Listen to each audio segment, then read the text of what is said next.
김건희 여사의 명품백 수수 사건 등을 조사했던 국민권익위 간부가 숨진 채 발견된 것과 관련해 야당들이 철저한 진상규명에 나서겠다고 밝혔다 합니다. 민주당은 고인은 권익위 국장으로 김 여사 명품백 수수 의혹 사건과 이재명 전 대표의 응급헬기 이송 사건을 담당했다며 이들 사건에 대한 권익위 처리는 많은 비판을 낳았는데 이 과정에서 실무자들이 말 못할 고초를 당한 건 아닐지 의문이 든다고 밝혔습니다. 그러면서 고인의 죽음을 막지 못한 책임을 통감하며 유가족과 동료들이 2차 가해를 당하지 않도록 힘쓰고 진상규명에 앞장서겠다고 말했습니다. 도덕적 양심의 벼랑 끝으로 내몰리는 공무원들이 곳곳에서 고통받고 있을 겁니다. 검사들이 출장 뷔페에 가듯이 김건희 여사 앞에 불려가 핸드폰 뺏기고 신분증 뺏기고 수사했다고 하니 국민권익위야 오죽했겠습니까? 조국혁신당도 김 여사의 명품백 수수에 대한 황당한 결정 이후 권익위의 권위는 땅에 떨어지고 말았다.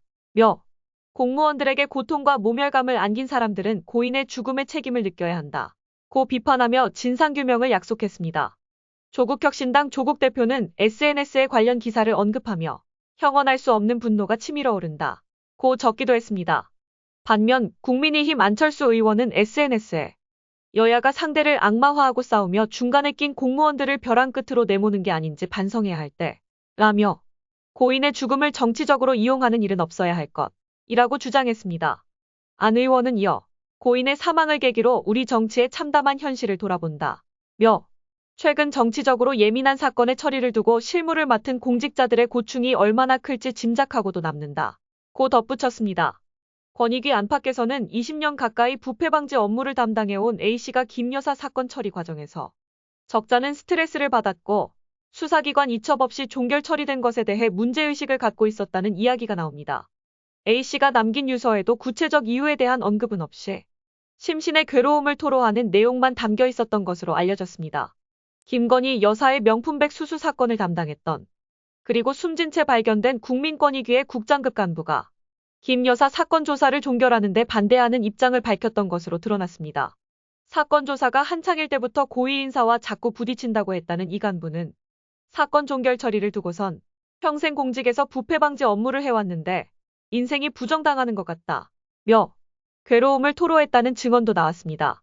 지난 6월 국민권익위원회가 전원위원회에서 김건희 여사의 명품백 수수 의혹 조사를 종결 처리하기로 의결한 다음 날 실무 책임자였던 고 김모 국장 대리는 종결에 반대하며 소수 의견을 냈던 한 권익위원에게 문자를 보냈습니다. 다른 의견이 있었고 권익위 모든 사람이 다 종결이란 결과에 동의하지 않는다는 모습 보여주셔서 정말 감사드린다. 조만간 직접 찾아뵙고 감사 말씀 올리겠다고 썼습니다. 명시적인 반대 입장을 표현하진 않았지만 고인도 조사를 종결해선 안 된다는 의견에 동의했던 것으로 추정됩니다. 고인은 권익위의 전신인 부패방지위원회 때부터 주로 청렴과 부패방지 업무를 맡아왔습니다.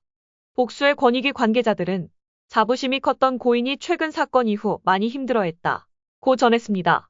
고인과 선후배 사이인 또 다른 권익위 관계자도 김건희 여사 사건 조사가 한창일 때부터 조사를 종결할지를 두고 고위 인사와 자꾸 부딪힌다고 말했다.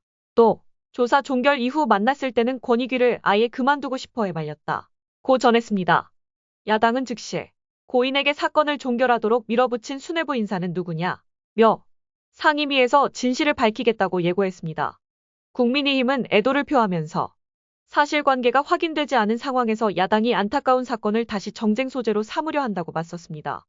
다만 여당에서도 잘못된 결정에 대해 죽음으로 항변할 수밖에 없었다면 반드시 바로잡아야 한다며 디올백 사건 결정 과정을 조사해야 마땅하다는 목소리가 나왔습니다.